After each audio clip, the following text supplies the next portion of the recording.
J'en ai fait, moi, effectivement, du contrôle au faciès. Il y a des jours où vous n'avez pas envie de perdre trop de temps, où vous êtes pressé parce que vous avez prévu un truc l'après-midi, vous avez pris votre journée, enfin bref, on va chercher celui qui est trop foncé, quoi. Le président dénonçait les contrôles au faciès. Il parlait de certains policiers isolés, mais il y a aussi tout un service de police qui travaille uniquement sur des contrôles au faciès et dont c'est la méthode principale. Alors, je m'appelle Antoine, j'ai 30 ans, je suis policier à l'ULI 93 qui est chargé de lutter contre l'immigration irrégulière.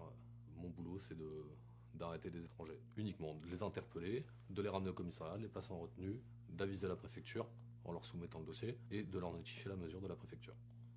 Emmanuel Macron demande donc un tour de vis sur le renvoi des étrangers en situation irrégulière. Les expulsions d'étrangers en situation irrégulière sont-elles en hausse de 19% avec 23 746 éloignements? Alors la journée type, c'est vers 9h30, on commence à s'activer, on regarde la réquisition, où est-ce qu'elle est, sur quel secteur on va aller, et derrière on commence l'opération à proprement parler, hein. On interpelle, on choisit, chaque fonctionnaire va se faire ses critères. Alors moi je sais que le mien, le premier, on va pas se mentir, hein, ça a été la couleur de peau. Les blancs, on les occulte complètement, et puis on va chercher le noir, l'arabe ou le pakistanais, quoi. Clairement, on en repère un, on se dirige vers lui tout de suite.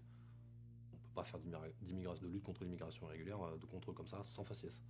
Je pense que la hiérarchie, ils le savent. Ils sont pas bêtes, c'est des officiers, des commissaires, ils ont fait des études. Ils savent très bien qu'en nous demandant du chiffre et nous envoyant sur certains secteurs, ils savent qu'on va aller vers du faciès.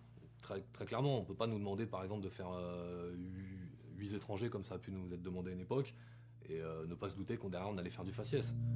On nous a dit que le chiffre c'était terminé, que ça n'existait plus, qu'il n'y avait plus de quotas d'interpellation à remplir ou de...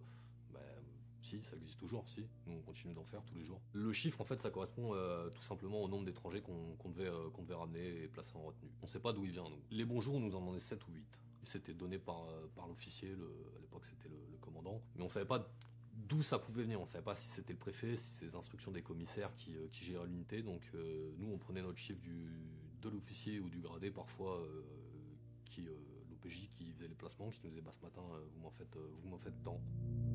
Moi, je suis rentré dans la police parce que, à l'origine, c'est un film qui m'a donné envie, c'est L627 de Bertrand Tavernier, donc c'était pas glorifié, c'était vraiment assez réaliste comme film, hein. Les mecs travaillaient dans du préfabriqué, hein. Ça suivait une petite brigade de stup à Paname. Attention, on reste avec un bonnet après pognon, 2 tox qui sont à côté de moi. Reçu. Sur la dope, t'as calmé? Ça se pose, ça se pose. C'était quoi déjà ton autre surnom au commissariat Plaisance? Franxen 50. On voyait que les mecs, ils faisaient leur taf avec humanité, avec cœur. Ils intervenaient partout, ils allaient dans les beaux quartiers, dans les squats, enfin ils intervenaient partout dans la cité, ils étaient au cœur de la cité et ils la voyaient vivre. Et il y avait vraiment beaucoup d'humanité dans ce film et c'est vraiment ce qui m'a donné envie. Protéger la société, protéger nos institutions et nos valeurs, protéger le plus beau des métiers. J'ai pris violemment conscience de ce qu'on faisait, quoi. Quand je fais mes permanences et que je suis avec les collègues à Gare du Nord, je reste derrière, hein. Je me cache. Je me cache parce que j'ai honte de travailler comme ça, j'ai honte de montrer de l'image qu'on renvoie. Donc, je ressens de la honte, ouais. Ça arrivait plusieurs fois que je me sente touché, parce que touché par l'histoire d'un étranger, d'un mec qu'on avait interpellé puis placé en retenue. Par exemple, j'avais un mec qui venait de Centrafrique. C'est plutôt chaud là-bas, il m'avait dit que c'était la guerre, qu'il m'avait raconté une vie, des tortures, il s'était mis à pleurer, c'était un mec de 50 ans, il s'était mis à pleurer devant moi.